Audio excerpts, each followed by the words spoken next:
కొద్దిసేపటి క్రితం దమ్మాయిగూడలోని ఒక ప్రైవేట్ స్కూల్లో హాజరయ్యేటువంటి కార్యక్రమానికి వచ్చినప్పుడు నా ఫోన్కి మధ్యప్రదేశ్లోని ఒక నెంబర్ నుంచి కాల్ చేస్తున్నామని చెప్పి పీపుల్స్ వార్ మావోయిస్ట్ పార్టీ నాయకుల పేరిట మాట్లాడుతూ ఇప్పుడే మావోయిస్ట్ పార్టీ దళం మధ్యప్రదేశ్ నుంచి బయలుదేరిందని, ఈ రోజు అర్ధరాత్రి 12 గంటల లోపల రఘునందన్ రావు అనేటువంటి మెదక్ ఎంపీని చంపేస్తామని ఆయనని హెచ్చరిస్తా ఉన్నామని చెప్పి ఫోన్ పెట్టేయడం జరిగింది. నేను ఆ సమయంలో వేదిక పైన ఉండడంతో నా పిఏ ఆన్సర్ చేయడం జరిగింది.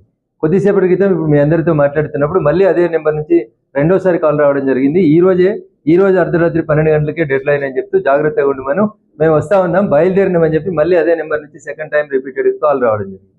సో వీటిని బట్టి ఏమర్థమవుతా ఉందంటే ఆపరేషన్ కగారు పేరిట జరుగుతున్నటువంటి ఈ కొట్లాట లోపల మావోయిస్ట్ పార్టీ ఏదో ఒక రకమైనటువంటి సెన్సేషన్ కోసం ఏమైనా చేయాలనుకుంటుందా తెలియదు. ఆ సెన్సేషన్ లో ఎవరిని బలి తీసుకుంటారు, ఏం చేస్తారనే దానికోసం మేము ఎవరం కూడా భారతీయ జనతా పార్టీలో పనిచేసేటువంటి నాయకులం, కార్యకర్తలు ఎవరం కూడా ఇట్లాంటి భయపట్టించేటువంటి కాల్స్ కానీ, భయానికి కానీ, ఆందోళన కానీ గురిగాం. ఏ సంఘటన వచ్చినా, ఏ సందర్భం వచ్చినా ఎదుర్కోవడానికి సిద్ధంగా ఉంది. Thank you.